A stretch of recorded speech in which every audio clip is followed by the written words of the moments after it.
Hello, and welcome to the very first episode of the Cooked Lobsters. Our podcast here, we're going to be interviewing lots of great Mainers, hoping to have some funny and crazy conversations. We're also going to be interviewing a lot of great Maine businesses, a lot of cannabis companies. But with me, as always, is going to be my sous chef in the kitchen, Chef Brandon Trotter. And always with me is head chef Ryan Weber. And hello, listeners. I am so excited to talk about everything we got going on. We are hailing from Oxford, Maine in our little studio. We have so many people coming on this interview. We got Nick Allen from Upstate Gardens, fantastic guy. And then we got TJ High Rollers owner.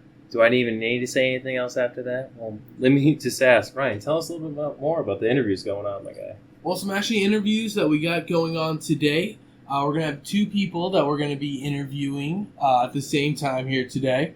So we have Jared Cantlo, who is actually the founder of Dope Brewing out of Oxford, Maine as well. He's going to be on. He's actually a longtime friend of mine. I've known him since he's been in the state of Maine, so it's really cool to see him where he's at now. We've been playing disc golf for years now. But it's just really cool to see everything. But we'll get into all of that and more later. Also joining us is going to be Tom Epic. Chef Trotter, tell us a little bit about Tom. Yeah, well, Tom and I met in college, but crazy story I have. Like, we actually found out, more about that. But we'll get that in there. But Tom is a great guy. He's in the medical field. He's traveling all over the place right now. He's telling us some pretty funny stories on the podcast coming up here. But super excited. Can't even talk like how excited I am about his traveling stories today, let me tell you.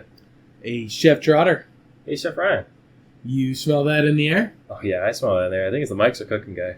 Oh, yeah, it's time for interviews in the kitchen. Let's get cracking.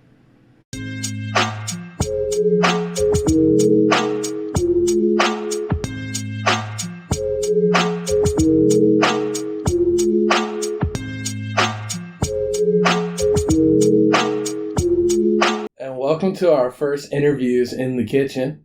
We have two amazing guests here today. I'm going to introduce our first guest briefly here. We got hailing from California and all sorts of wild places with a bunch of great stories to tell us. This is our good friend Jared.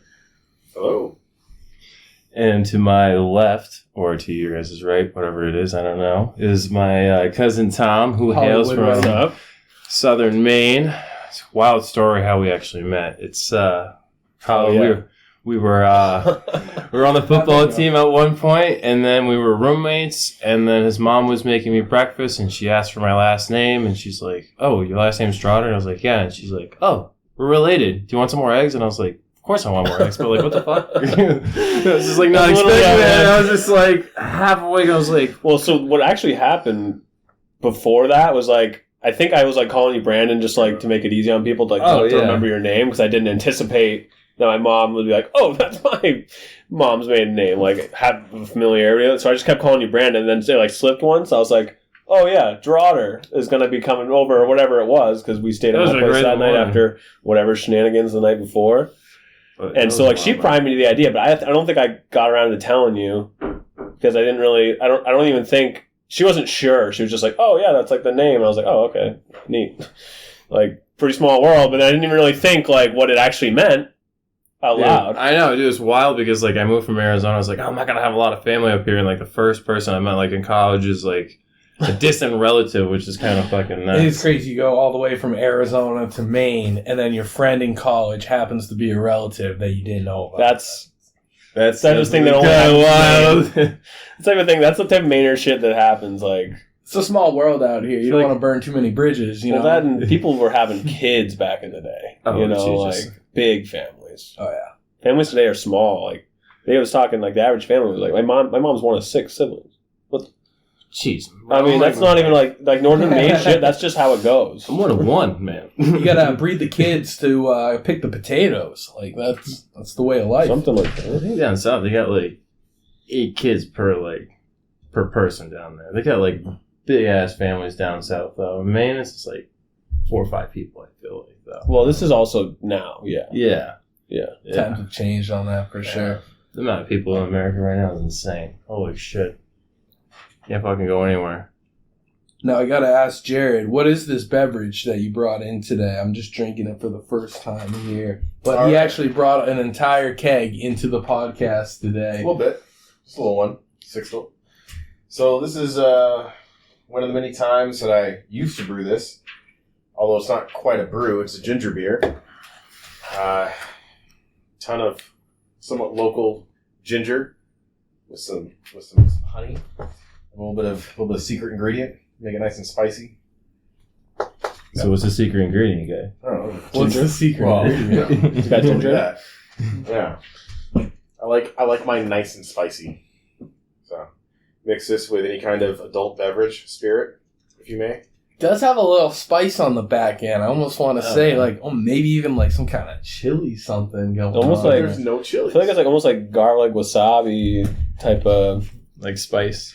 If we guess it, are you going to say... Or like horseradish. I would totally tell you. But there is no wasabi, there's no horseradish. Right, I feel like that one episode in Hell's Kitchen where they have There's to taste it. They have to taste it one time. They gotta explain every ingredient in that shit. It's good. It bites you back. It really is good. So take a swig and see. Let's go. Yeah, no, it doesn't taste like other ginger beers I've had. Like other ginger beers, it's like people want a really mild, like because it's like it is overpowering when you don't have the sugar to back it, like ginger ale, soda. Yeah, it is a powerful, but it's like it's almost like if you have the palate for it, like you like spicy food or you know that type of thing. Like you can appreciate it. And how unique it is, because like I've only ever tried maybe 3-4 types of ginger beer in my life. Like yeah, and you know what? Up here, you know I was what I surprised. They actually have some decent ones. There's a Reed's Extra. Yeah, Eli's, right? Oh, Eli's, yeah. Eli's makes one that are at bars that I've like tended at and stuff. Like if they order Moscow Mules. Yeah. Yep. Or how would you think that'd be white mules? Any mules? This is fire. The Moscow Mule. I was gonna say, man, like that's all I could think about is like, get yourself some good vodka, Absolute or better, some great rum, whatever you like. You know, this is. But also like dark and stormies, dude. Dark and stormy, yeah. Dark. Like anything they want, and then the kids like that. If they want to try something new, like they sometimes they put it on the soda list. For this the kids one here and stuff though, on the menu. we'll get them. Unless the kid likes it spicy. Get you in the nose. Right? Yeah. This one's spicy. This one isn't for the faint of heart, average. It gets you in the nose. It's definitely not a chili because it's like my tongue's fine, but I feel a little like heat coming out my nose, like almost like wasabi or ginger. So this is like. Something stronger than ginger. Making this taste this way is something that I just came to. Most of the times I make stuff, I'm getting high. Where like a good magic trick, it's easy. It's easy. I'll take some more as well. But people don't typically guess it. And when you figure it out, it's like, oh, well, duh. It's just something that I do that most people say do not do with a ginger beer. Kind of like how I figured out how to make, cannabis alcoholic beverages. I was one of the guinea pigs during the early cannabis alcoholic beverage days, and there's no garlic in it. There's no garlic. Ooh, that's no onions. Nope. No chives. That's an onion. It works. Whatever it is, it works. But I can't. It's definitely other people aren't doing it. That's definitely a fact. This is definitely... If anything, maybe you should say it like not on the mics. I actually have. Not this for is the the public. first time I actually added some kind of preservative to it because I'm going to try to. This most likely will be a new of the line of the High Rollers, a little company I started up. Nice. Dope brewing company out of High Rollers. Definitely shout out. Yeah. Make some really, really good products. TJ. Some real sessionable products too. Yep, I make some cannabis infused hop seltzers. Those are so good. Killers. I have to remember to bring those next time. I thought you were bringing them. I was like kind of amped. I was like, I don't drink alcohol. I was like, those are pretty mint. Yeah, I was last minute. I couldn't get out there in time. I was gonna bottle this, but yeah, I used to make these. I'll figure out what that is later. Yes. In the back of my fridge. This seems like something that I made like 4 years ago. For the audio-only listeners, we got a random growler. Let's say Heineken-colored beer growler. And Jared, how old do you say it is, or where do you think it could be? At least 4 12 ounce? This is 16 ounce. 16 ounce? Yeah. 16 ounce, 4 years. Yeah, It could be anything. That's some stats right there, guys. Maple seltzer or maple soda. It could be cannabis. I used to call. What were they? Were they IPA? Oh yeah, I remember those. They had they could actually make your beer start to smell like cannabis. I remember those. Yeah, they had some weird side effects to the early ones, but then you got it down. The Ganja IPA. I was trying to make a beer that had like a Belgian. It was like a Belgian, and I wanted to add cannabis to it because I've read about that too. And everything that was showing, hey, you cannot decarboxylize if you just put it in. So I was trying to do it like a beer. And when I brewed it like the old style Belgians, it literally ferment in the bottle. It takes about a month and a half to condition right. Well, it definitely decarboxylized and got us high. This one, Interesting. There it is. We're popping the cherry. 4 years. Ooh, it's gonna be something. I gotta finish this spicy thing. I have no idea. I think that might. Whoa. I have no idea. The mystery continues. Stick around. We'll definitely try that out here. But I love the whole mystery of it. Use like. Yeah, I'm not going to be the first one to try. Yeah, right. No, but there's a citrus in there. I was gonna say it's a citrus. Yeah. No, I used to do it with. I'm on it. I know. I'm locking in, man. See, it's narrowing I'm down. locking this shit down. It's not like my ciders with. I know it's some like citrus shit, but I'm like. Jared's like, I don't even remember what the secret ingredient to my ginger beer is. It's not blood orange, is it? Is it McDonald's Szechuan sauce? It's so easy when I tell it to you. I used to do it with limes and this, or just lime. It's not but I don't. mango. It's definitely not mangoes. Is it something additionally fermented? Oh my god! I know what this is. This is one of the very first ciders I made back in the day. It would be like my wife's apple pie. And the secret ingredient on that, I can't tell you either, and it's kind of.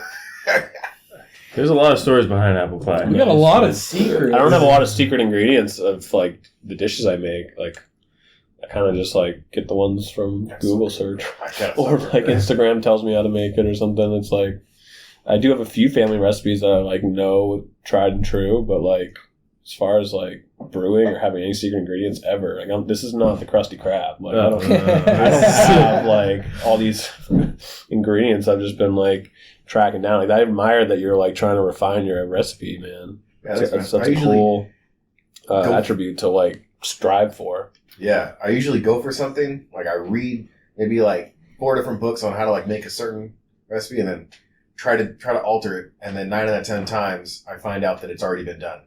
like I was like, I'm making all these ciders, and you can do it with like champagne yeast, extra dry champagne yeast. Hey, you can use apple cider. And I was trying to get something that would be unique. I wanted to make it taste like fresh cider, from a cidery, but be that alcohol and not have like a champagne taste that would take away more of that, not have a specific one. So I started using wine.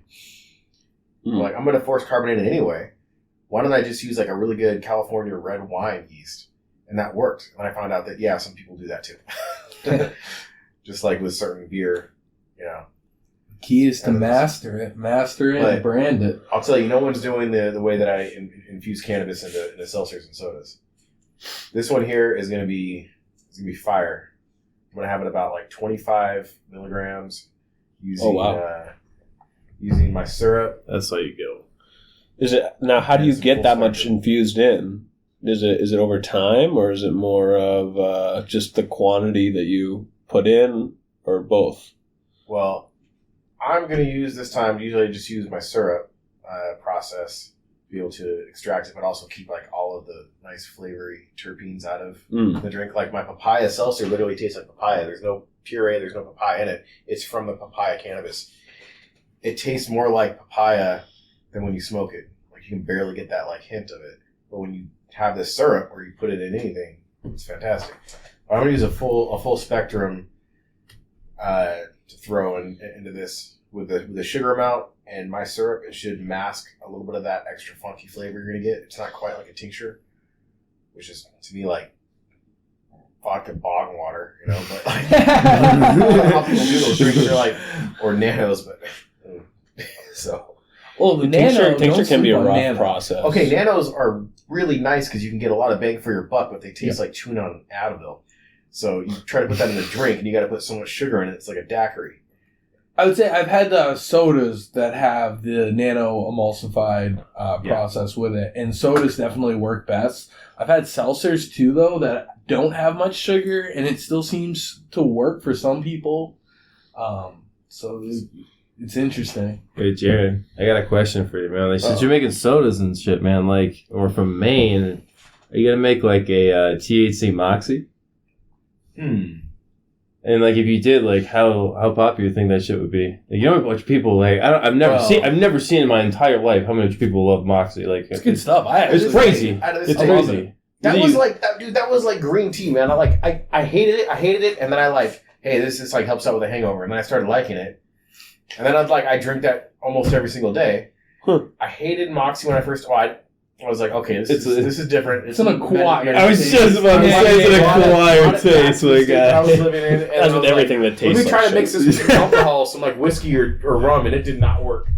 Not a good mixer. No. Acquired taste. What does that really translate to? It's like I hated it, and now I don't because I forced myself to like it. Your grandparents tried it an X amount of time and decided that okay, it really isn't that bad. But when you say acquired taste, 9 times out of 10, you didn't like it when you had it the first time.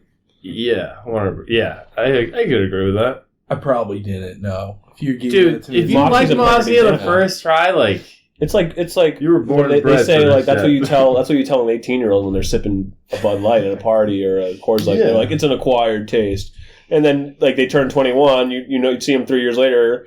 You know, you have them over at the house or whatever it is, they're drinking beer like it's their job. Whereas, like... They look like fish walking around. Yeah, they acquired the taste because they made themselves drink it enough. But at least with that, I see, like, you're just trying to get drunk. Whereas Moxie, there's no benefit. It's just... Dude, but they make it, like, do they have parades and shit for that? They have a whole day. They it's have like Moxie a sense of Maine pride that goes with it. Isn't that Lisbon? That's right out in Lisbon? Yeah, that's where half my family is from. Our family, actually. Oh, I forgot the name of the brewery. I feel really bad, but it's in Lisbon, and it's owned by these 2 women. One of the very few women-owned breweries. Oh, right? Like that. And they make a Moxie porter, and it's good. They make a Moxie porter. I had a growler of it. Really? Anytime you're through Lisbon, shout out to the main street, and I gotta look that up because I think we got our guy over here. I'm looking it up right now. I'm on top. There's only like one good brewery, and it's right there on that strip. Moxie Porter in Lisbon, Maine, and we'll get the name. I'll just look up that brewery or a brewery. What was the brewery? But you gotta make some. You gotta make. Maybe you gotta look at it. Well, what's the brewery name? I don't remember. Just type in Lisbon, Maine brewery. Right, you should take like a survey or a poll and like, would you drink Moxie, THC seltzers or drinks? So that I should. I didn't. I actually never thought of that. You should do that. I'm trying to like combine. Which one? Because I don't want to shout out the olive pen. The olive pen. Yeah, like shout out to the olive pen. Yeah. Shout out to the olive pen. I brought my whole family there. The olive pen. Olive pit. Oh, the olive pit in Lisbon, Maine. Nice. Some good Moxie porter. Okay. Well, dude, I mean, if you got this knack to find whatever your secret ingredient, secret recipe is, like, what's your plan once you find it? Once you like hit something and you're like, this is, a gold mine if I can just get the right thing going. Like, are you halfway ready to get a business going once you find that secret recipe that you're excited about? Like I said, Dope Brewing Company. It's starting to pick up. Shout out Dope. Yeah, Dope Brewing out of High Rollers. High Rollers has Oxford. The dispensary and the rec store now. I'm going to be doing up some higher THC stuff and messing around. I was even going to do this ginger beer. Mix it with, try to see if I can play around with something like blueberry, strawberry, where it's like 90% the fruit, and then this, because clearly this is very strong, but to have that like subtle hit. I love it. Or you should go to are you thinking about ever going to like local places that grow like blueberries and like go there specifically and get your blueberries and make all that shit? Gosberry Farm. Yeah. Gosberry Farm. So is that the one in Hollis? One right in Mechanic Falls, yeah. Mechanic Falls. What about the Wallingfords? Don't they have a bunch of stuff there? Maybe that's what I was thinking. Yeah, Wallingfords. That's like by Turner almost. It's like right in Auburn. Ricker Hill. Right. Ricker Hill, we go there and pick. Oh, yeah, they got... The first few blueberry, what did I make? It wasn't a blonde. It was anyway the one that's lighter than that. Hiking up Stricken Mountain. So that was great. Some of like those like nice small, like wild blueberries up like a cliff. Dude, that'd be like, I bet you that'd taste so good just getting like Maine blueberries in a drink and just drinking that shit THC. This summer, man. With that, definitely. Oh yeah, and like going like places like that, picking strawberries and shit. Yeah, dude, the rhubarb at your house is insane. Strawberry rhubarb, bro. You should see his plants. They look like they're little. They're like little fucking huts. They're like bigger than this table. He's got like 3 of them. They're insane. He's got hops vertically growing. I'm trying to think. I don't really. See. I don't remember the last time I actually saw strawberry rhubarb growing. It's a mountain, bro. It's crazy. We have wild strawberries and we have a ton of rhubarb. Dude, I'm trying to get this guy to transplant some over I definitely have a couple wild raspberries at my parents' place, like way out back. It's more like just thorns, though, so it's like we don't even hardly bother. But over on Sebago Lake, take the kayaks out, go pick some blueberries, like from the kayak that are just out up there on the islands, like dude, no houses, like so. There's just these wild blueberries, like dude, straight up as a kid, we'd go pick those before breakfast, make some pancakes up, dude. That's hot. Yes, man. That's what's up. That's a trip. That's a memory right there, man. Pull that shit up. But it doesn't matter who was there. I mean, when we were kids, we just did it every freaking morning that we were there. Just about not every morning, but definitely like at least a handful of times a summer. You know, like we used to, and then whoever was with us, we just take all 4 kayaks and send it over there. It was a ride too, especially for like before breakfast in the morning. Bro, definitely can't beat a Maine morning. No, Maine morning's unbeatable. Arizona mornings, you just wake up and just look in the palm trees and make sure there's no scorpions in them really quick before you go hang out in the yard. Yeah, right. Dude, it's like the last place you're like, yo, there's nothing in here, and you like pull like one of the like the leaves or like I don't know what the technical term is for it. You know what I'm talking about? Like when you're digging through the palm trees. A palm. The palm, yeah. You move. I can't. Dude, these edibles are kicking in so hard. I'm just like, my mouth is mad dry. But like, when you pick through that and you see like a scorpion like this big, that scares the shit out of you. I lived and it was like really close to Phoenix, but I never saw a single scorpion in Arizona while I lived there. What part of Arizona were you again? Just outside Phoenix. Just outside Phoenix, yeah. So dude, when you go south, like when you go to Glendale, dude, they have like all that shit. Okay, so that's where I was in Glendale. Oh yeah, yeah. That's actually east. Or sorry, west, northwest. Yeah, it's by like right by Buckeye. Yeah. Yeah, it's where the Cardinals play. It's where the Diamondbacks play. Yeah. Or no, it's the hockey team. It's the hockey team. Coyotes. Yeah. The Coyotes play in Glendale, and then there's this place called the Black Bear Diner right off that highway. Holy shit, that place is awesome. Nice. So good. It's weird that they don't have a Black Bear Diner in Maine, which is. They probably do. There's got to be a Black Bear Diner, but like I haven't seen one. I know there's a Black Bear Cafe. My first job. Shout out Black Bear Cafe, Naples, Maine, not right next to the causeway. It's the neighbors over here. It's literally like right across the lake. They call it Black Bear Cafe? No, Naples.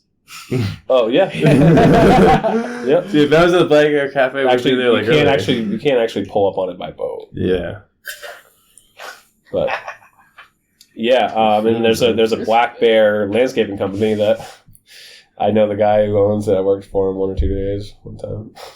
All right, I'm gonna try this mystery drink here now. Bro, hit me up with some of that mystery drink. No, you can't. Why? Alcohol. Oh, son of a nutcracker! It's definitely. Is it? You said it's got apple pie, man. Is it infused? No. Okay. Just beer. Cider. Yeah, please, man.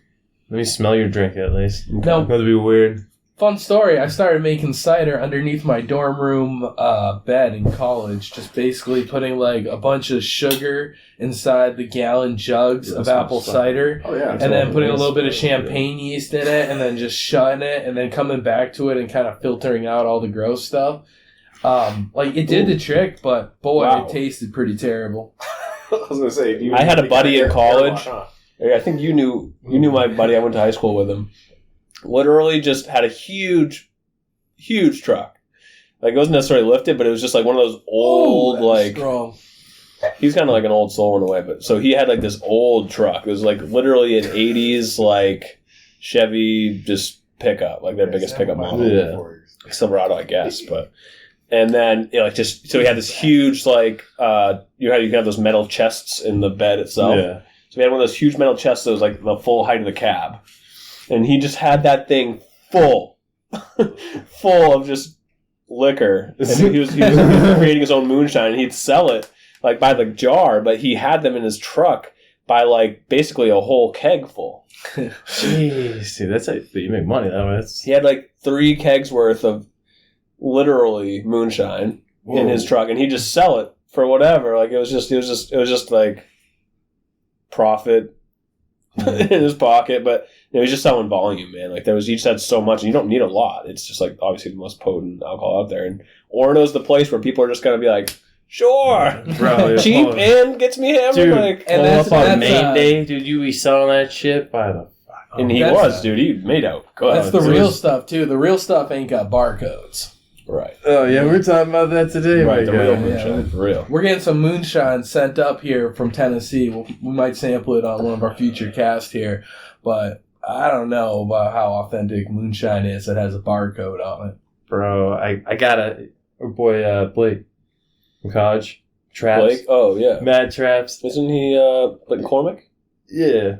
Yeah, I think so too. So my buddy down there, he's the guy that made the apple pie moonshine. We were at a shed party, which is ridiculous. It was pouring so hard at our neighbor's house, and we're just like, yo, we're just gonna have a party in the shed. We had like 6 people in there with like a table, and like 8 people, then like 9 people, then like 12 people. With a table? What's the table like? You play just like Pong, we were just playing cards on the table, and then just people cool. started showing up and shit. And then my buddy came in with a giant gallon of just moonshine. I was just like, holy shit! He's like, Speaking of partying in a shed, Cherries. when I was like most of the way through college, I'm pretty sure I was in my senior year because I'm thinking about which apartment I was in. It's my second half of my junior year. And I was living in this apartment like right off campus. You know when you turn on to Hudson coming from Broadway? yes. And so you're like, get to campus, and like if you go straight, you would like drive right into the turf field if you didn't stop and go left, right? So like if you're at that intersection where you're about to step foot onto campus, it was like those apartments to your right and slightly behind you. Yeah. And so I was living there, and so it was like right next to, because the dorms are right there if you take a right at that stop sign, and so they're walking distance. So, and my actually apartment was like along that, like my bedroom window overlooked campus, so I was like right there, not even on like the far side of that complex or anything. So people would come over. Like, I had a slew of football buddies that just would use my shed to just hotbox. Like, on the regular. Like, I'm talking, like, second semester, junior year, and then the whole time, like, I was like, oh, guys, come on over. Like, well, you can just, chill at my place. Like, they don't even have to drive, like, easily walk. And even if it's, like, snowy out, just easily walk over. And they would just, I'd have them over, but then, like, I didn't really have the place set up, like, ready to have people over. So I was like, and then sometimes I just wasn't, like, back in the day, I wasn't smoking all the time. Sometimes I study, whatever. And then, so I was like, you guys can just, like, if you want, just use the shed. I just left it unlocked.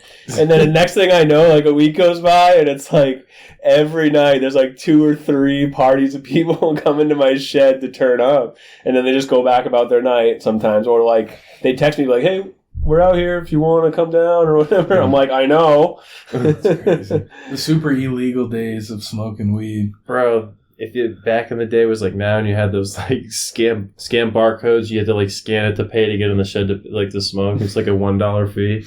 That would be hype. It's like $1 per head, dude. You just make like $20 just for people coming in and out and shit. It's like there was location. I mean, they were my buddies, and I'm happy to help out. But it was like that close to the campus, off campus, a place to smoke. And you just get to hotbox it too. Yeah. It's nice, like it's literally a shed, no bigger than this table. Dude, there must have been like a That 70s Show vibe in there. It's just like a little circle. What's the most people you think you got in that shed at one time?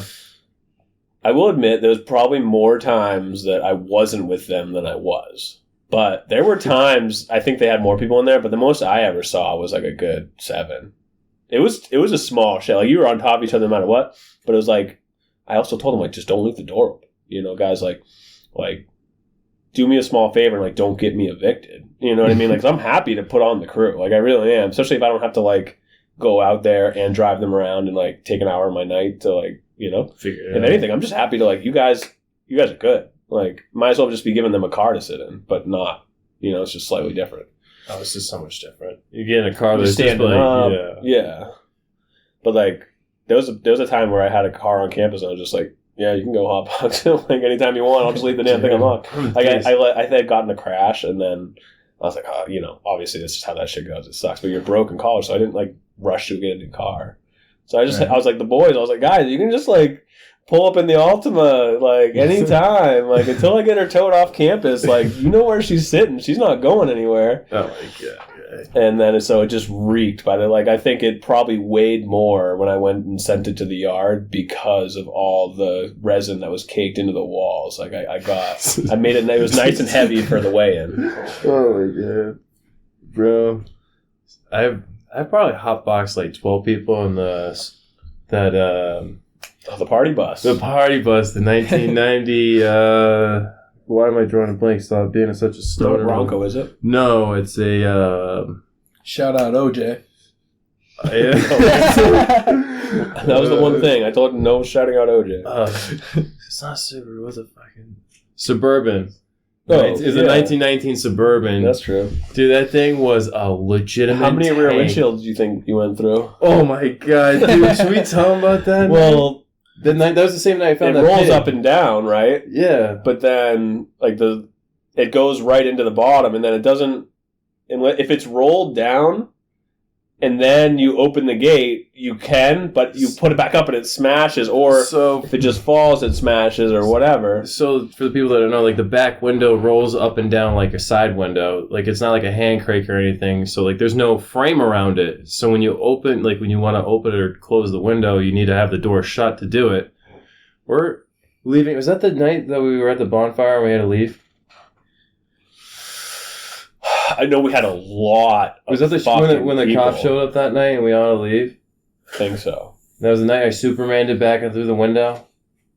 I think it was because we had everyone in there. Chris Thomas fucking slammed them. there was plenty of nights that you had the... Dude, no, that was the same. That was the night. Originally what happened was the party got crashed and we're running through the woods. I don't know why we were running from the cops, but I ended up tripping over a pig. Just literally in the middle tripping of the over. Oh, yeah, that was that same night, guys. Did you trip over? That was the a pig. A pig. No bullshit. We were pig. Leaving this party in the middle of the woods having a bonfire, and the cops show up. Everyone's leaving. The people I was with were freak out. We gotta go. I'm like, dude, just calm the fuck down, dude. And I'm running through the woods, and I'm just I was like, what the fuck was that? And I kicked it. And I turned around. I was like, that's not it. It's not a pig, is it? And I was just I turned my phone light. I was like, dude, it was black. Oh yeah. I had a video of it. And I was just like, dude, this pig was if this was the ground, this thing's belly was the hairs on your hand up there, and it was a fat little fucker. If you brought that home, you would have been eating good for the family.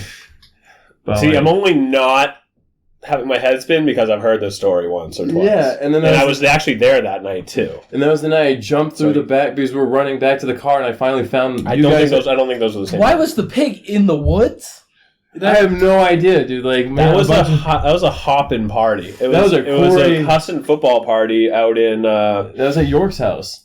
Yeah, but I forget. They just kept calling it whatever the town was because no one else would ever drive that far out of Bangor for a party unless it was this exact property. Yeah, it was just out of this. And then so we were all out back at the bonfire, literally a good 3 football fields from the house. We were not even relatively close. And, it was just walking, it was just matted down grass from all the. It was at least 100 people at this party, and then so it was people were just walking back to where this huge bonfire was, and it was huge.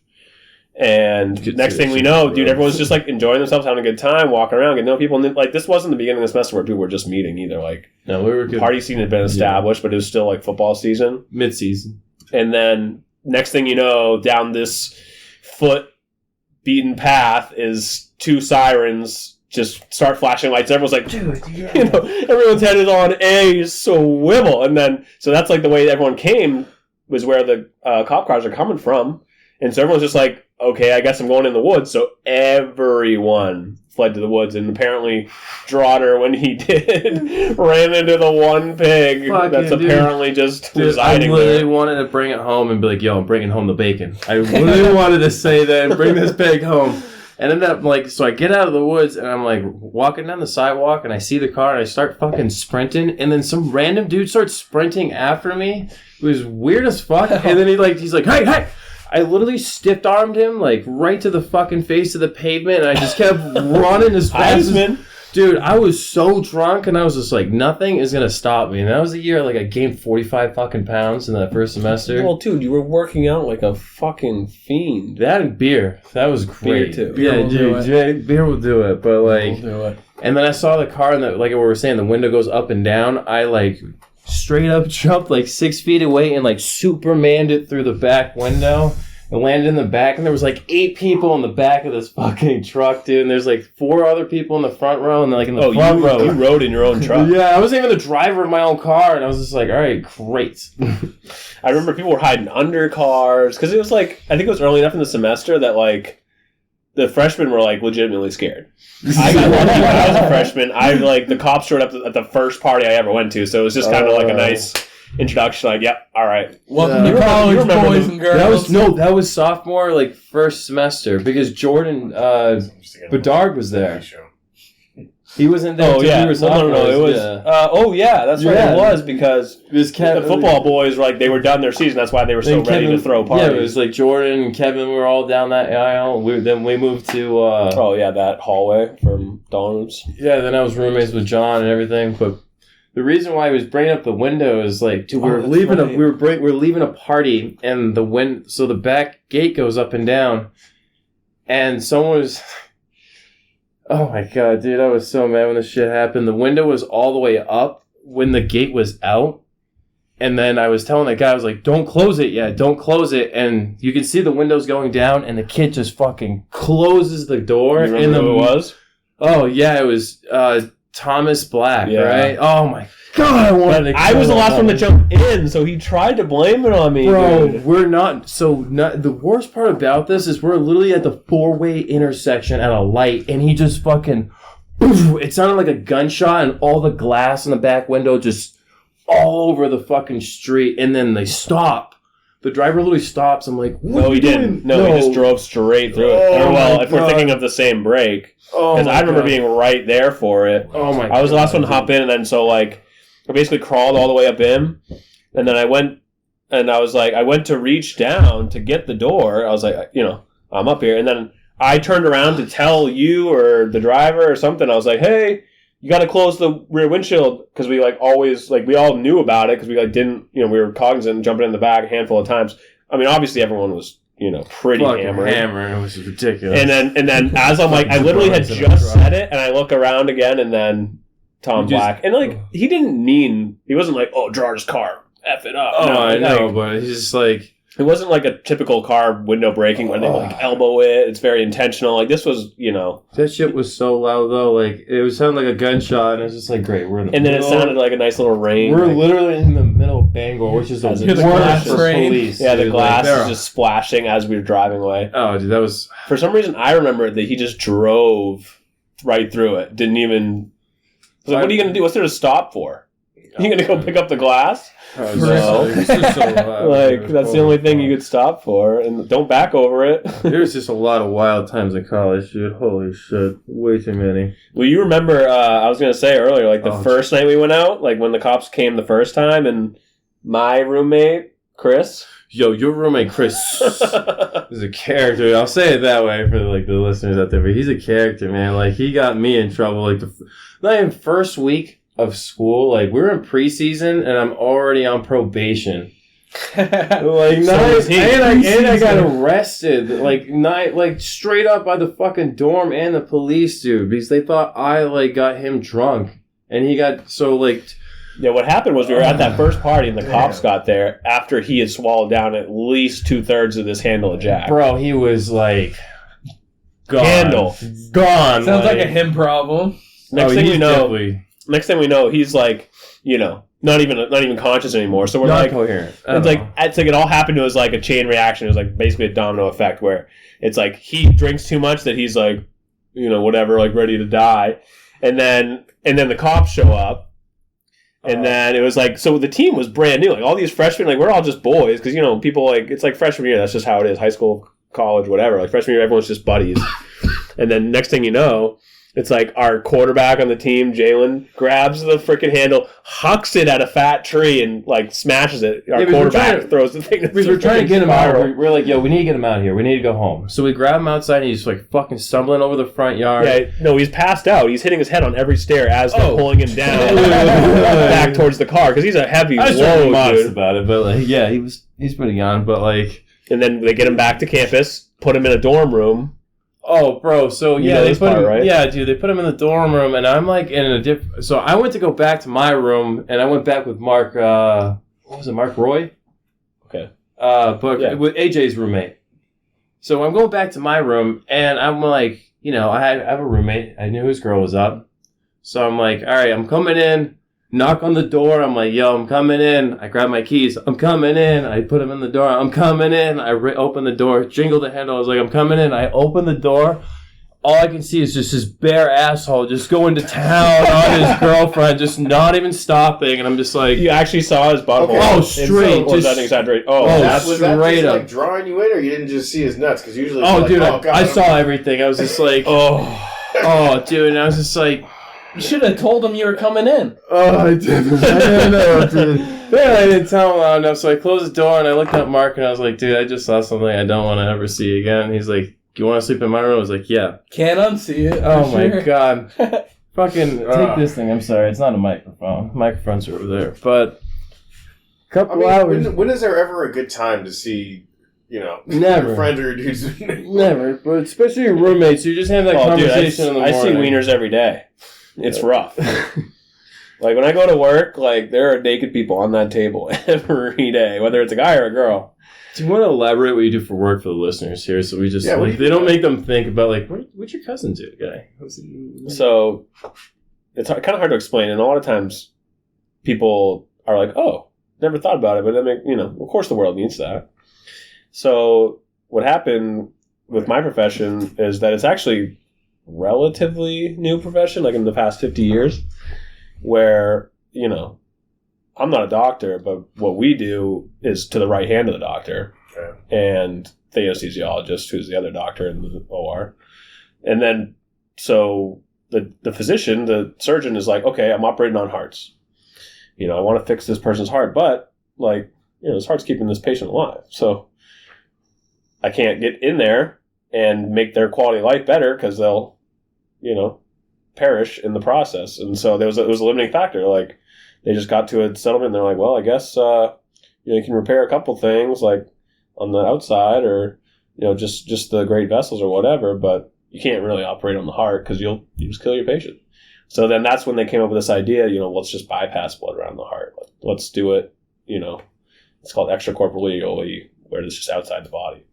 So that's what we'll do is we'll drain the patient, oxygenate their blood, and then return that blood to them in order to provide life support during the open heart operations.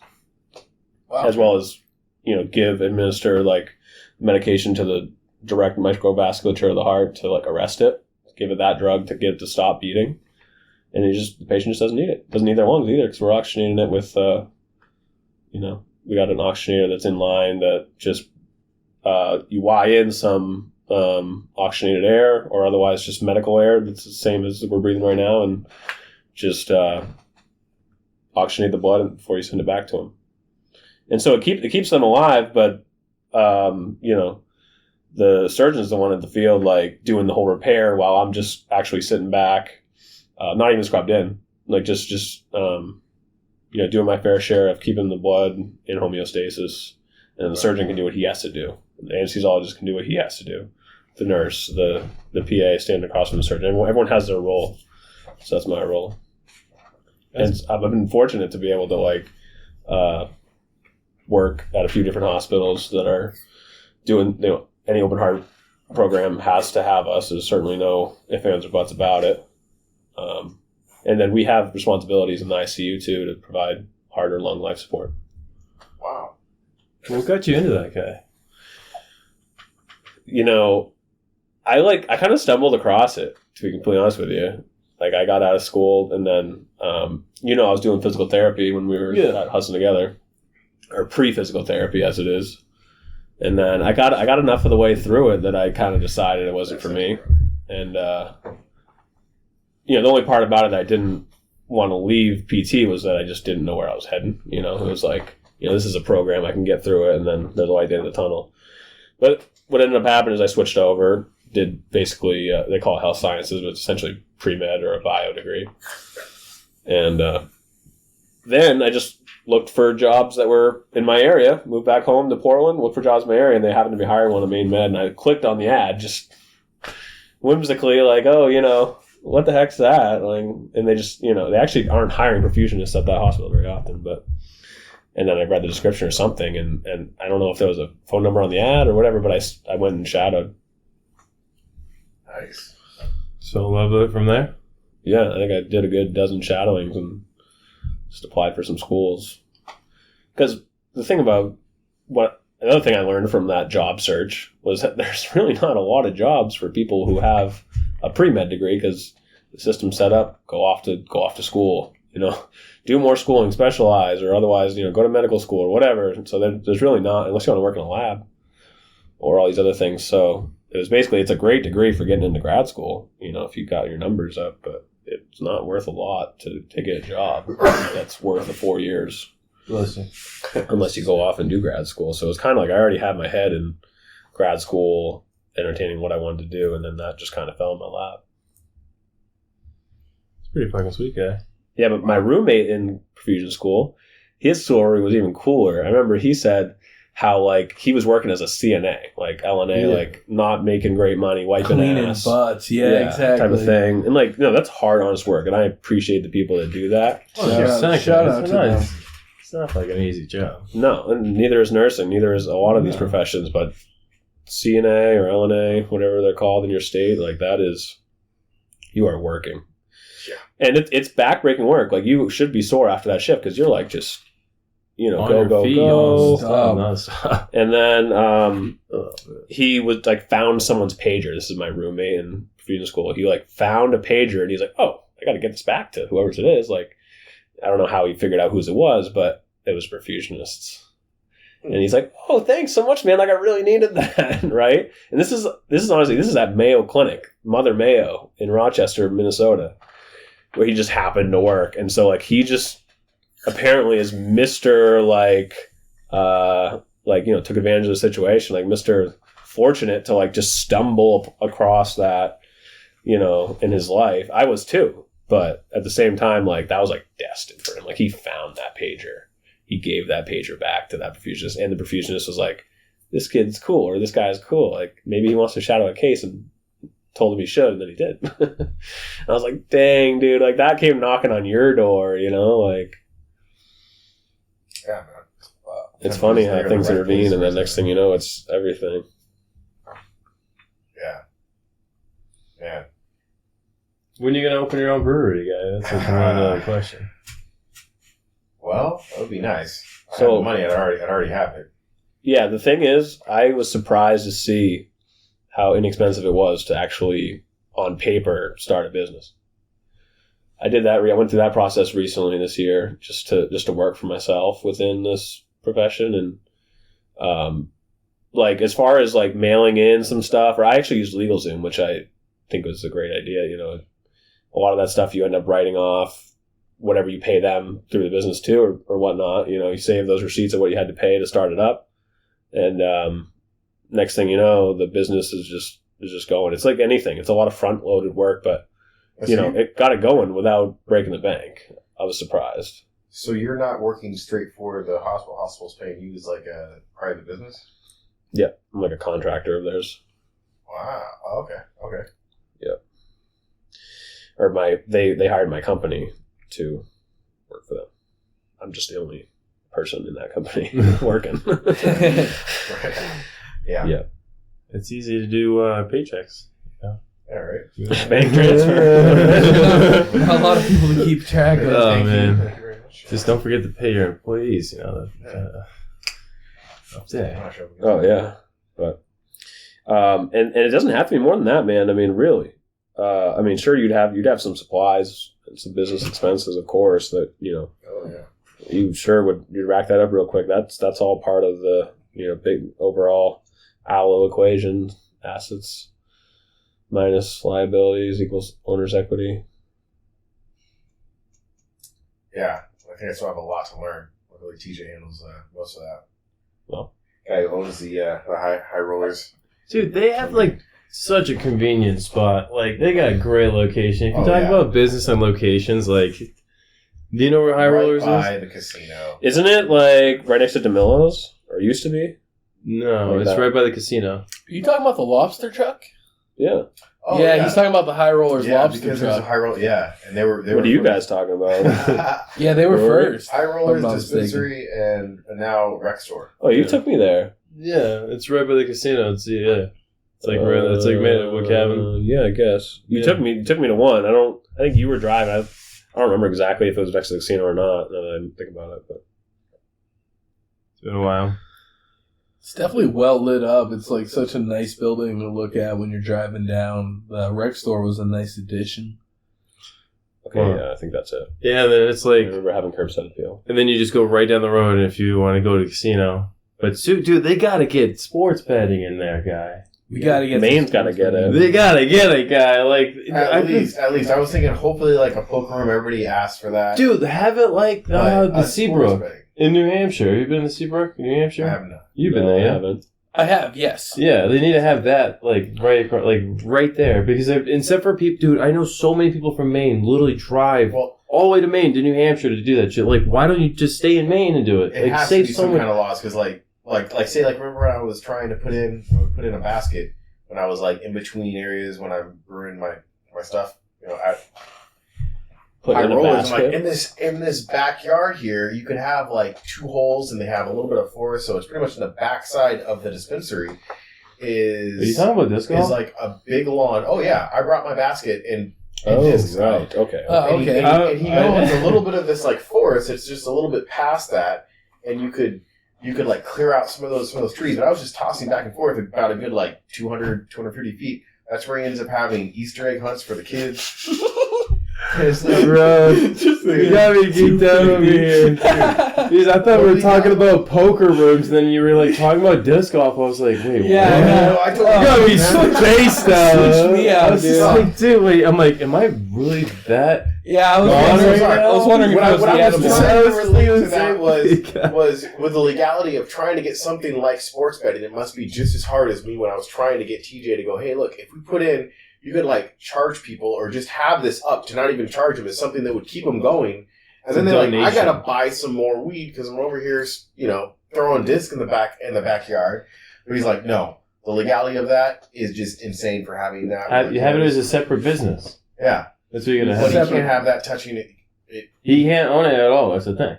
Just have someone else on Do you it. have any land nearby? Just like Well, past that is this like this guy's like farm like Bro, that guy he with the has ice cream, corn. the farm. Oh yeah, he might own that. Yeah, really. Yeah, Someone dude, from that Oregon, guy, Negro. I love that place. I love their ice cream. Growing up there, dude, they had Was like a that bunch the Maple of. Shack. They had dude, before they built that fucking huge hotel over there, there used to be a huge field, goat, sheep, like all the animals, the big old fucking rabbits. I don't know why I'm getting excited over animals right now, but like, You ever been to Great Animal Farm? oh, it's been a minute, dude. I'm dying. Like, Yeah, my no. tickets. My wife just got free tickets Yo. for whole family. You go over to the library. Dude, my can you stand like adopted or some You shit gotta and have a bring it with library you? card. My family took my little niece there, I dude. She's like 2, and I'm sure they all loved it. But I was like, damn, I wanted to go. Like, I love animals, man. Bro, Last I time want to we go were to there, Great. about traveling. I wanted to last time go. we were there, I want to go man. last year, but like, I didn't get any time to do it. But I'm dying to go. All right, like, so here's what I like to do: take a good edible and take my family out there. Right. By the time it hits in right, we're at where like the cougars are, and they go out to the bears and all that. Like not a lot, just a little bit. Kids love it. a little bit. dude, that's a. Oh my god, that's just a power My kids move. go like, yeah. See, I plan it out. That's why you gotta drink those like seltzers with you. Like if you could Yeah, bring just those, you about just to get, bring pop a like, couple of those. Well, hey, it's it's in a beer glass, but then again, probably shouldn't have beer at a. Yeah, but you Hey, can it's pour it in soda. a water bottle before you walk in. I mean, That's even weirder. You know, It's just a just a weird Yeti. color in the water bottle. just a Yeti or something. It doesn't have to be like that's special. true. Oh, you just pour out of your keg, guy. Just bring just carry a keg around. Bring the pony keg. Bring the pony keg with a baby stroller. Yeah, there's a wagon. Oh yeah, no, that's not for my kid. It's for my bro. kid. That's just like you just imagine you're like logging it. You're like walking around logging, as if as just like rolling around on it. I love that you've been filling up everyone's drink during this podcast the entire time. All right. It's a good ginger beer. I'm addicted to it now. Ooh, hear the hiss. The bottled cider was pretty damn good, man. I'm still nursing it. I'm enjoying it. Okay. It was good. It was like compliments to the nice wine. It was to the brewer, the other chef of the room. Yeah. Yeah, the brewer, I should say. Yeah, I gotta get this back on the CO2 tank and drop down the PSI. But man, you reminded me about so many interesting stories, but that would be totally different to the conversation. I think right now, going back to when I was around the time that I could have been in college, but I was in the Air Force. Traveling around. So there was no cannabis, but we got out of some shit. A lot of times just because I was like, oh yeah, and I'm in the Air Force, but being overseas was a little different. Oh, I bet. Especially, it'd be even scarier not knowing. Or just being like, what are you going to pull out legislation every time you show up in a new country? Like, you have some familiarity with what's legal and what's not in America. But the briefings of what not to do and what can actually happen to you. Excuse me. I turned 19 2 weeks after I turned 19, I was living in Japan. Oh, that's cool. In the Air Force, my first base. It was about a good hour and a half ride away, on a train to Tokyo. And if you get caught, if the police grab you for anything, they can and do like to, especially if you're an American or maybe just a foreigner, put you in a hole. Which is pretty much just literally put you in a hole. Well, just about with a little bit of hole in the ground to poop be out and they can just throw it for food. They do not have to contact the base for 30 days. And they let you do that. Damn. Fighting or something. So yikes. I'm good on that. How many days? That would keep you. That didn't happen to me. How many days you guys think you could last? The whole 30? Me? Dude, I don't know if I would last that long, dude. What is lasting? Lasting with your sanity or just lasting? So I think I can make it all 30. I don't know. I can make it out normal after 30. Yeah, I think I'd be a different person. How could you not be, right? Yeah. No matter how entertained you might have been or so busy with whatever project or work they gave you, you'd still 30 days, and that's the the maximum.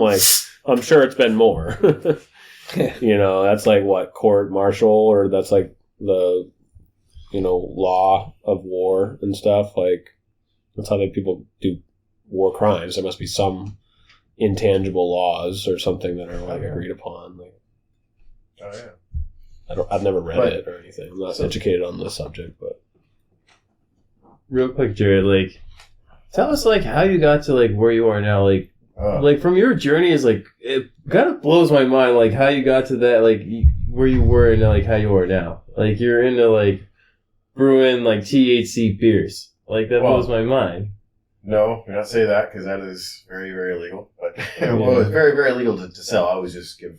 I might be just saying it wrong. The seltzers, the sodas. Yeah. I have mixed in a few or some beer, but I definitely did not sell those. Yeah, that's my bad. Yeah. That's what I was listening. But I was what brought me to brewing, and then later on here in Maine. The last place I was stationed at, 10 years in the Air Force, was Minot, North Dakota.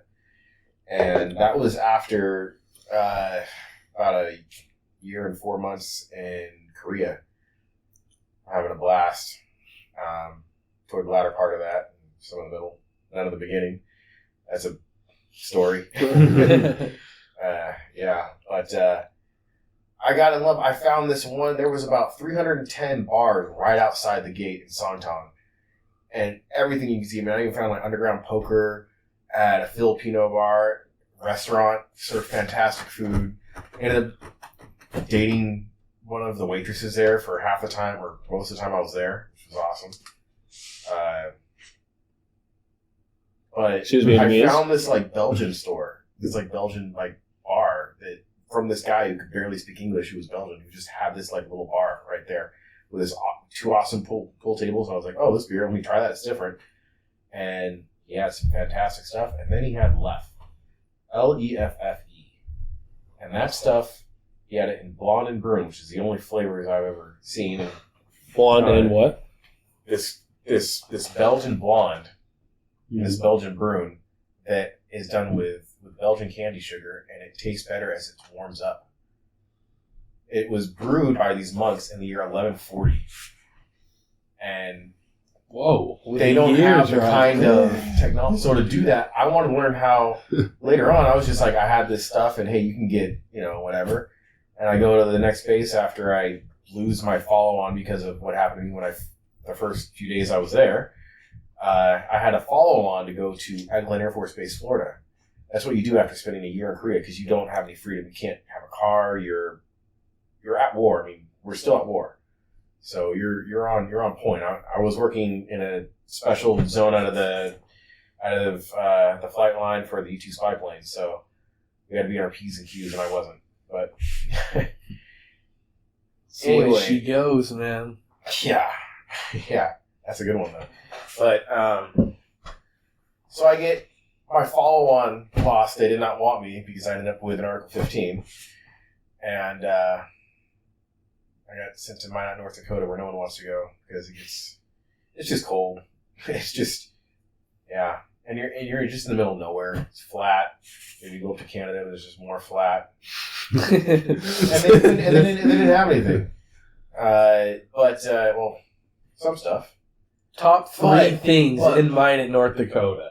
I mean, excuse me, Minot. No, just North Dakota. Minot, North Dakota. What's the top 3? They got the Presidential Ridge. What's that called? So you got Mount Rushmore. No, that's South Dakota. Oh yeah. Oh, you sure? I'm very certain about that. Yeah. Oh, cool. I could have swore it was North Dakota for some reason. What is North Dakota known for? I'll tell you this. Other than oil, because I ended up doing that after I got out of the military, sunflower. You can literally drive. I would go out to the oil fields in the right time of year and pass out because we'd always be like an hour plus away from where we're going. And you'd like, oh, there's some sunflowers. As long as the eye can see. And you keep going. And you go. And you go. You can drive 70 miles an hour for like an hour. And it's just sunflowers. It's wild, bro. Just like Minnesota's corn. Yeah. I took pictures of us, my wife and I, for like the wedding photos. And everybody thought, oh, was this a backdrop one? No, this was just, we were, just stepped off of the road. Wow. But anyway, over there, I couldn't find this awesome beer that I had. And I thought, after I got out of the military, I was like, you know what? I'm going to figure out how to make it. And I looked up a spot and went out and researched it and somehow made it, even though it was stronger, in the kitchen. And I cooled, it was wintertime, so it was about -30 outside. And I didn't have a work chiller, so I just put the 5-gallon plus truck outside. There you go. That cooled it down eventually. But, when I was like hooked, it was awesome. Come over here. I already was looking up stuff. Bought some like hop rhizomes, so I grow my own hops. Ended up brewing at a fantastic brewery, but that went out because of COVID. And what I learned, and I was already messing around with other kind of drinks and figuring out stuff: maple soda, maple seltzer, ginger beer, cider, different kinds of beer. Trying to learn from all the old stuff, all the new stuff. Messing around, cannabis in it, and anything that I could possibly do. Yeah. Crazy deal. I remember drinking stuff, watching you make it in your front yard, and then to see what it's evolved into. Yeah. It's a lot like we used to play disc golf, and if I'm not mistaken, I believe I played the first ever disc golf game with you. Yes, you did. You took me out. And I've been wanting to do it for years too. And I was stuck in North Dakota. Maine has some of the best disc golf, though. For sure. Oh my gosh! For anyone that doesn't know, too, disc golf they're specific discs with specific weights. The first time Jared went out with me, he actually had a frisbee, like an actual frisbee, and for like a couple of holes, like at least half of the holes, he was convinced he could do it with a frisbee, and I was definitely. Man, They did have a driver, a mid-range, and a putter, but they were all like frisbees, and that's how I was like kind of learn it in California, where we would just like have trees and just put like, tape or something around it. Like you gotta hit this one tree and this many throws and try to get there. In the woods. It was crazy. So I had to figure out I need a disc. And you gave me like one of my first discs, the Valkyrie, the old one. Nice. You guys ever played pass with a frisbee, but it was like one of those discs that's not like a disc golf disc, but it's like literally like a ring? Yeah. And there's like no middle to it. And it's I bought a bunch of those for my little kids. Yeah, and they're fun. Like sometimes they're like the size of a basketball, but I've seen them before that are like the size of this table. Like you could step through it with ease. Like I was at a festival. I've only been to like a couple festivals, but like this was like, it's called Psychedelic Sleepover. And there's these people that had a disc, and it's like, they kind of just described the ring, and they're throwing it like across this field. Like I'm talking 5 times the length of your property draw, or like up the driveway. They're hauling it like a couple football fields worth, like just hauling this thing, and they're just like, it's like they're holding it with one hand, but it's like the thing's massive, and then they're like, good, and like literally just soars, and like everyone in the entire field's basically watching because it's like you can't miss it. They're covering, they're like throwing it over people, and they're just like unfazed. And it is the psychedelic sleepover, so it's probably quite amusing to some. Yeah. They'd probably be. I've never seen one so big. Actually, until I did see someone with the same thing in Central Park once. That was the only time I've ever seen those. New York? Central Park? Yeah. Yeah, that was cool. They were throwing that over a bunch of people too. Like people were just like, oh, whatever. Like they seemed to be pro at it. Like they were like, basically it was like their thing. They were snapping that thing back and forth, and then their dog was like, running between the two of them too, like a couple football fields at a time. Wow. Bro, speaking of like New York, were you just in New York recently? I was down there for the Big East tournament. City? Oh yeah. Yeah, that was pretty cool. Yeah. It was a cool tournament. We stayed at like possibly the worst hotel in all of New York. But like we already knew we were staying at the worst hotel in all of New York, but the location was super convenient. So it was like we had a really good attitude about it because we like kind of were expecting the worst. And we got the worst, and it was, like, hilarious. Like, the TV had, like, that bootleg cable thing that you can buy at Walmart that, like, screws in and gives you the antenna where you get the random channels. Like, that was in our hotel. Straight up, man. Like, you're there. You're in it. We were there. We were, like, 2 John Elway football throws away from Madison Square Garden. So the location was awesome. And I ate nothing but pizza for 2 days. And kind of made myself a little sick. I was drinking city water too, which I don't know if that's. Oh yeah, no. I lived in New York City for about 4 or 5 months. Like you cannot drink the water there, bro. Oh yeah, that made you sick for sure. I was waking especially up like hot sweats at a janky motel, dude. Let me just drink some more tap. Dude, and we didn't have like a kitchen or anything. It was just straight out the bathroom tap. Like you just eat what was in like the drain in the shower too. Like that little snack. Might as well have been, dude. It's about the same thing. It was rough, and yeah, I was not feeling too hot from that. But I went with my boy Nick, who we'll try to get on this show here soon. Hopefully. Yeah, hopefully he's scheduled to come in here for a couple interviews, so definitely stay tuned for that. Dude, I remember you just texted me and you're like, bro, I've been walking so much. I've walked like an unbelievable amount of miles. You guys didn't do much on the train? No, we walked the whole place. Walked the whole thing. Yeah, I had to get new shoes after. Cause the subway's mad chill. I mean, I lived on like 186 up in Washington Heights. So it was a hike down to get anywhere you really... And like my hood was... My borough was like chill. There was stuff to do. There was like good food to get and stuff. But anytime you went on to like go do like big New York tourist attraction stuff, like you're always taking the train. It was basically a straight shot, really. It's just one or two lines. And then I remember this one time I got off a bus in New York. And mind you, I was coming from Boston, but this is like the Gold Star bus or something like that. And shout out Gold Star. But it's like they go on a North Station in Boston and they just park on the side of the road in Chinatown, New York City. Like I'm talking like 20th Street, something like that. It's just whatever Chinatown is. They just pull up on the side of the road, probably outside like a Chinese restaurant or something, like basically. But what happened was I was with my girlfriend at the time, and like we're grabbing our luggage from underneath the bus. You know how you can like put your luggage underneath. next thing we know, like, I don't know, someone was wearing the wrong color or whatever, but I turn around and, like, I don't even know if they were both on the bus, to be completely honest. Like, I was too busy trying to figure out, my luggage situation.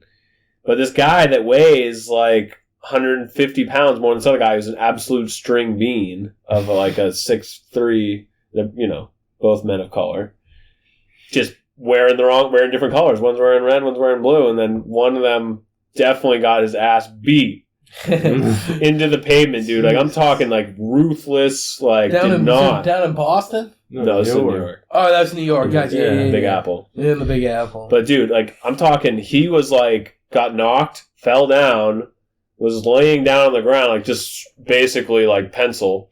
And then this guy that weighed him by 150 pounds, and I'm not talking, like, just fat. Like, he was built guy. Just is bashing his head further into the concrete. And I was just like, we gotta go. Like, as soon as I saw that, I was just like, yeah, grab your shit. Like, we are going. And, like, How far were you from these people? Just 10 to 30 feet, something like that. Like, I'm talking, like, this is like 5-10 feet outside the front door of the bus, and then I'm grabbing my luggage right underneath. Others would be like a little bit farther away, but that's like right up close. It's close as hell. I'd be like, jeez. Oh, I forgot something. Yeah, right. Don't mind me. I don't want to interrupt. The worst part was, like, no one called the police. No one tried to stop it. Oof. I mean, no one got in the way. It was just happening, and people were like, all right, like, the sooner it's over, the sooner I can do my thing and get back to my night. It's like, that's crazy how no one just extraction of, like, humanity in these major cities. Time is precious in New York. No one's stopping for anything, man. It's just like, you gotta call somebody, guy. You would think, but it's like, that's not the first time anyone else had seen that, probably. First time I'd seen it.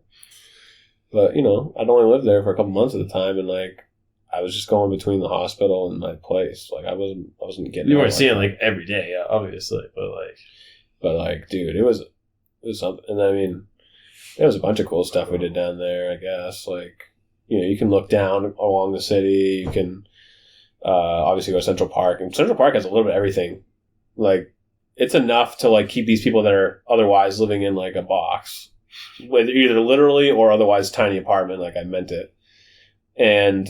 Let's go to Central Park, and they just, you do your outdoorsy stuff. Not that it's fresh air or anything, but, not that you're really going to get away from people, but at least it's nature. They're the same every time and whatever, but it's just like, it's so bizarre. Like, you've seen a map of, like, Central Park, it's massive.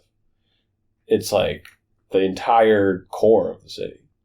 Like, you look at Manhattan as an island, and it's like the center of the whole bottom half is, like, cored out, and it's just a park.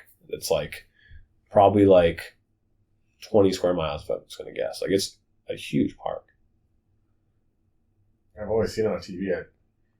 I gotta go. Yeah. I always figure out, like, oh yeah, it's only like a 2.5 hour train ride or bus. Yeah, New York's not crazy far away. It's about a 5-hour ride. Yeah.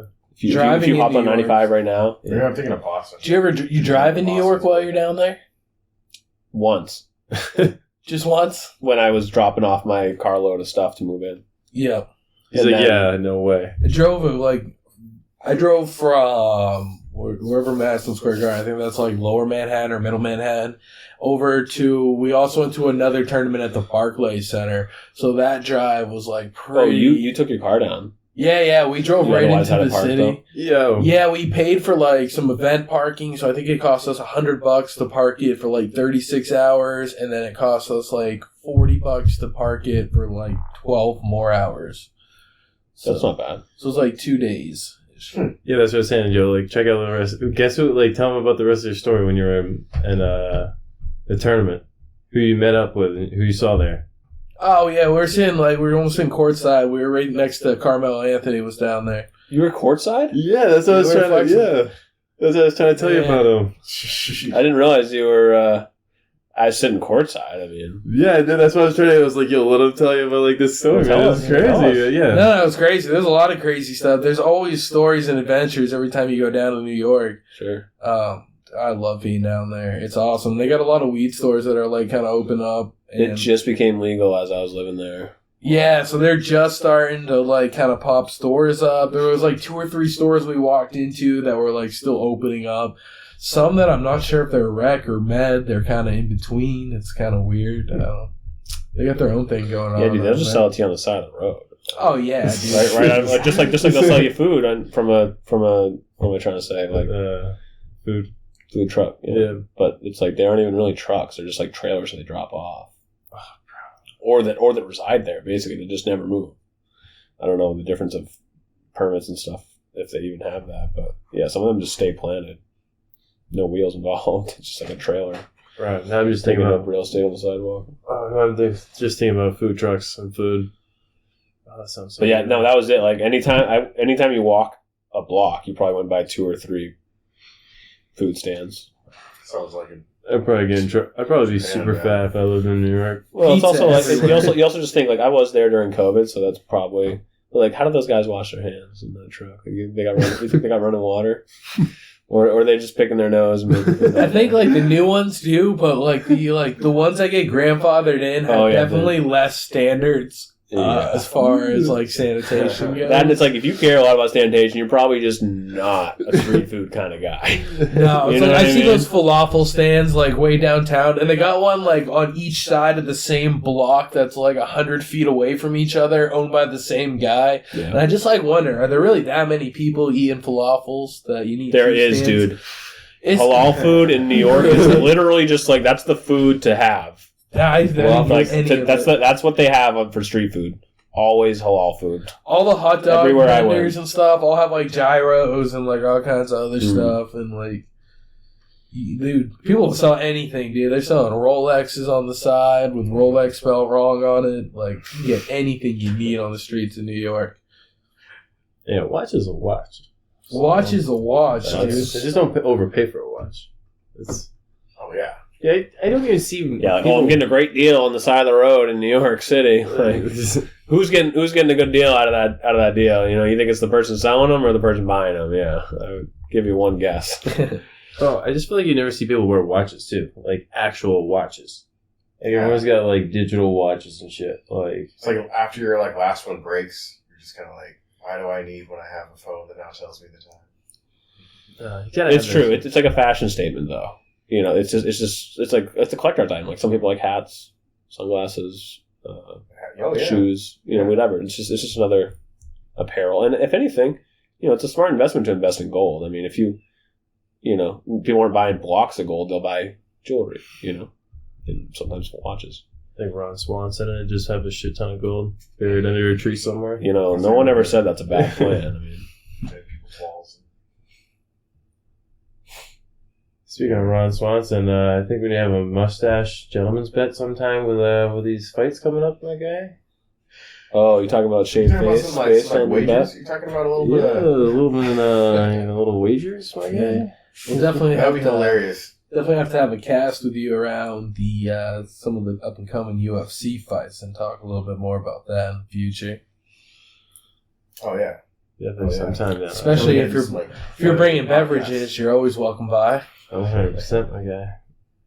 Well, I appreciate you guys asking about our jobs, but if you guys got a chance to take the mic and just kind of tell us what you guys do when you're not the chefs in the kitchen of the Cooked Lobsters podcast.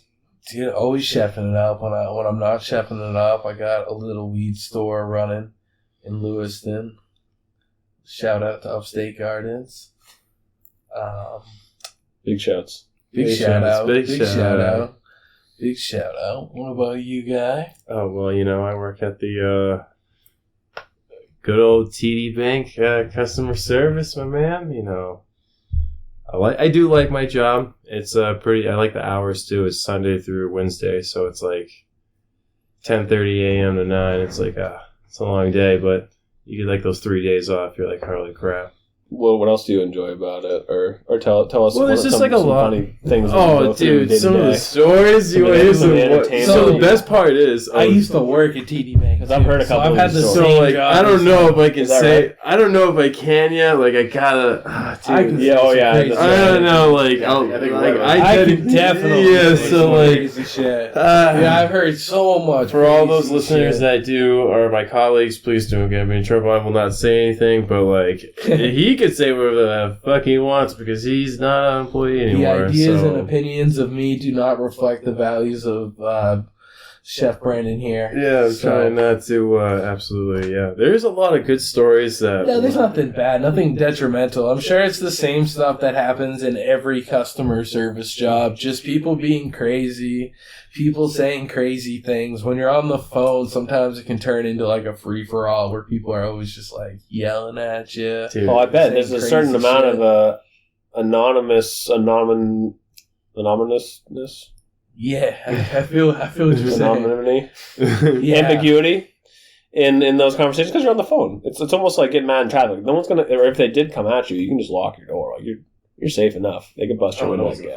You know what I mean? It's like you're basically safe to say whatever you want in traffic. No one's gonna do that. Like yell at you. Like if you bump carts at the grocery store. Like you're very present in that moment. But like phone calls or different things, like traffic, like people just like feel anonymous, so they just say whatever they want, rage out, and then people over the phones do have like this, like they think they have the biggest cojones on the fucking planet. I swear to God, it's like the Chihuahua effect. I swear to God, like it's like they will rip your fucking head off, and it's like, especially because you're talking about their money, dude. Oh yeah, you touch someone's money, people are passionate about their money. They will bitch slap the first person that gets in the way, dude. So like, oh my God, like sometimes you won't even say a word for 2 minutes, and then you're just like, yep, and thank you. Can I have your name, please? And it's just like, I can't even start because they even say their name and they're telling you the whole story, and it's like,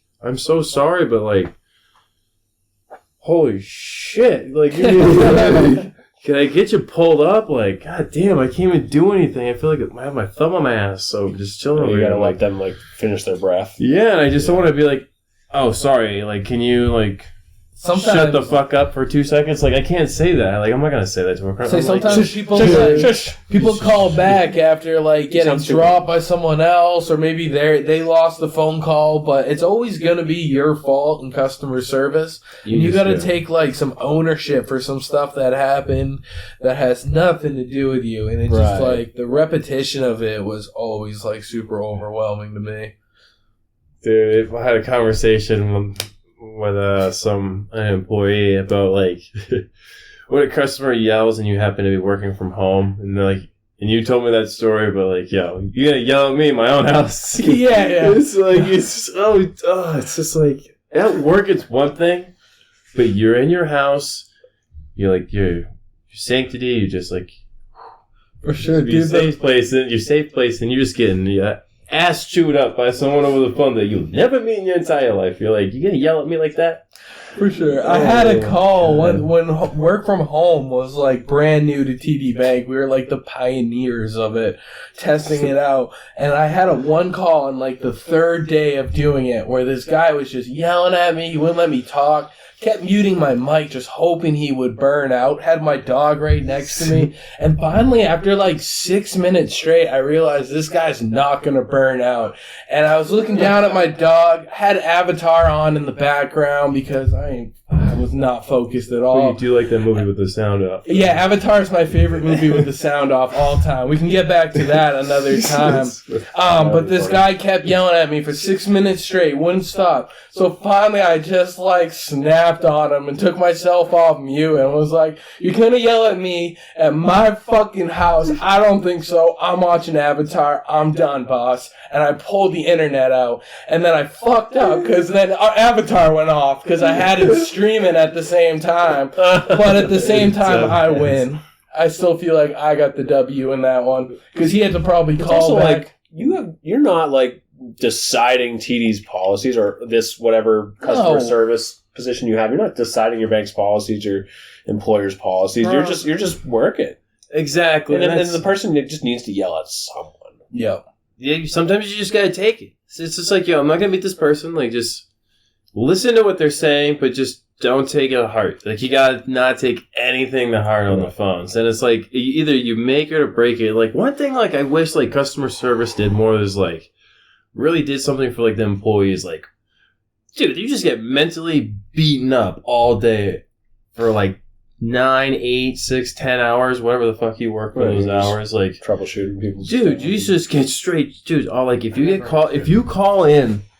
work at TD Bank on a Tuesday, And he can vouch for this. If you work on a tea bank on a Tuesday, everyone's going to be super pissed off because like that's the first day everything posts to their account. It's the banking Monday. Yeah, so like everything like from the weekend post. And there is always a shit ton of fraud. Or I didn't do this, I didn't do that. Oh, right. Oh, no, I can't afford this, so can you didn't spend $180 at the bar. There's no fucking way I spent $380 at Best Buy, and I'm like, you spent like $20 right down the street from the gas station. You live 2 blocks from that. My favorite one though is still like, I didn't spend $600 on the escort service. It's like, oh my god, dude! Oh yeah, OnlyFans. I didn't even realize that was a football website. What is this, bro? A football website, right? Thank you for both of those stories. So the worst call I ever had. The wife called in. This is like when I first started, and I'm just like, go by the book and just read everything. And she calls and she's like, "Hey, what is this transaction?" And it's just like a weird, like FGPTXY.com or whatever shit that is. And then on the bottom, I'm like, "Yeah, I don't know what it is," but then I went in autopilot. I read the bottom and it says dating service and escort service. And she's like, "Excuse me?" And I was like, "Yeah, it says escort service." And I'm just like repeating myself, not even processing what I'm saying to her. Apparently, her husband used her card for an escorting service, and she found out, and she blew up and didn't hang up the phone, and she started screaming his name and started beating his ass on the phone, and I can't hang up. So I'm just like, is there anything else I can do to help you? This is when I first worked there, dude. I was just like talking to my manager. I'm like, can I hang up? Like, I don't know what to really do. And he's like, go for it. I was like, oh, dude, I felt so bad. But I'm like, dude, you can't do that. But it's also like, that's the husband's fault, dude. You didn't. That's what I'm saying. The whole thing is like, it's all them. It's not like you're fraudulating their charges. Dude, but it's just like, not even process. I was just like, that's funny. She just like set the phone down and was like, not even holding the phone ananymore? Like, no, she was like holding the phone and beating his ass, like right up. Dude, I was just like mentally, I'm checked out. I'm like, when can I hang up? When can I hang up? Oh man, there's crazy shit that you hear on the phones, but like, that's my job. But you probably deal with a lot of like pretty cool people at your job, though. Yeah, I definitely deal with a lot of cool people. A lot of them we're going to get in here on the future cast, but definitely some cool people in the cannabis industry with a lot of cool stories to tell. Every day is like always a little bit different. Never know quite what you're going to get. Deal with a lot of personalities. Mm-hmm. That's like one of the best and worst parts of it, but I can't complain. I'd say like my worst day working is probably still better than my best day at TD Bank. It's not a lot of good days, my guy. Oh, dude, I work hard, though. I work hard, yeah. Money in the TD Bank. Yeah, dude, you know what? Like, I work for the bank, but I've never been to the Garden. I'm dying to go to the TD Bank. Oh, you've never been to a Celtics or Bruins game? I've never been to a Celtics game. I've never been to a Bruins game. Oh, dude, we gotta change that. Holy cow. I did not realize that. You've never told me that. Oh, yikes. They gotta, Celtics. Should we be easy on the Celtics right now? Or should we just... Is it safe to say to just rip it over right now? I feel like everyone is, but... It is what it is. They lost. It's over with. Moving on. Next season. Get ready for football season. That's right. Yeah, well, they gotta figure out... It's a good attitude. They're gonna be different next year. It's going to be a different team. Yeah, for sure. I feel like every Celtic, or the Celtics and the Pats are changing up quite a bit. Dude, the Pats might pick up D-Hop. He's got to stay off the juice guy. Dude, no, he doesn't. Juice. Screw it, dude. Let him juice up. I feel it's like it'd be great for the Pats, but like I'm a Cardinals fan, so I'm like, I don't know what the fuck they're doing. Oh, that's right. They're doing a bunch of weird the Cardinals are just going for broke, dude. Bro, they're the oldest team in the NFL, and they have 0 championships. They've been there twice and lost both times. It was fucking... It's heartbreaking. It's heartbreaking, but like, then you got the Celtics, and then I've never even watched a hockey game, but I really want to. You gotta watch the Bruins. I heard they're pretty good. But the next big event going at the Garden is technically the UFC fight in August, which is Sean O'Malley versus Aljamain Sterling. Did I say that properly? Yeah. Oh, That was yes. Let's probably go. the best pronunciation You you've go to ever UFC done fights, of you said? any UFC fighter. Dude, I would love. Are you kidding me? I would love. Oh, Jesus, ninja. If that you guy. if you want to go to that, I know someone who bought like $25 seats. You probably buy a couple if you want tickets. Say what? What? We were trying to get in. It was $800 to get into the door. Well, they bought them and they're trying to sell them to people as the big event comes closer. Wait, when is this? Or when? I don't know if it's the exact same night you're talking about, but UFC comes to the Garden. Yeah, August 19th. that sounds right. Yeah, late August. Yeah. Yo, definitely I'll hit hit me him up up with. for you. Yeah. Yeah, $25 tickets? No, he has 20 or 25 tickets. I was. Oh, 20 or 25 he's gonna sell them tickets. probably. Yeah. I thought you said $20, $25 $25 tickets, and I was like, what? It's $800 I was to get in just the like, door. yeah, it's crazy. Oh, That's gonna be such a good. If he's got any kind of deal, though, I'm down. But what? I'll let you know, man. My guy, I can't I'll even hit it up remember after what this. the price is at right now. But that's the next bit event going on. Actually, Man. it's down a little bit right now to $421. It's cut in half. Yeah, it's cut in half right now. That's what it is. Who you got in that guy? Hypothetically, What? Aljamain Sterling versus? I'm going with my boy Al. Now? I'm going with my boy Sugar Sean, so Dude, might have a problem on a later cast. I'm gonna wait till it gets a little closer, but I agree with Jared on this, man. No, I'm who I think is gonna win. Yeah. I mean, I'm talking about who I'm going to be going for is going to be Aljamain Sterling. I really do like. I want Sean to win, but I really I think do like Aljamain Sean, will win. and I would actually be happy if he did win. I could see him winning that, And but then, my money's going on Sterling. bro, hear me out. Are you going to actually bet on it? Oh yeah. Oh, you okay? I'm gonna make a little trip down to New Hampshire. I'll make my bet, post it, you know? Yeah, you can always post it early, too. I mean, as long Yeah. as, it doesn't have to be Super. set day of or week of. Or We don't promote just next betting. time we you're just walking through. We just make that clear. We don't promote betting, but if you happen to, Yeah, You will. it just happens that the button that's all set up in front of you and you press go. I mean, that's fun. You know. but You just don't expect to get your money back I will- if your team loses. I think Your if guy. Sean beats Sterling, I think the guy that's Sterling's training partner will fight Sean after that. I think that'd be like the big power move to do that. Training partners with Aljamain Sterling. Yeah, the guy that's in second place. Yeah, that one. What is he like? He's not Kazakhstan. He's like. I don't know. I know who you're talking about. Yeah, Yeah. there's so many different fighters that can't remember every single one's name. I don't It's remember insane. half their names. Yeah, I know, but they're just so good. There are just so many savages out there now. Like, so many savages. But And the bar keeps on getting raised, and everybody's Oh,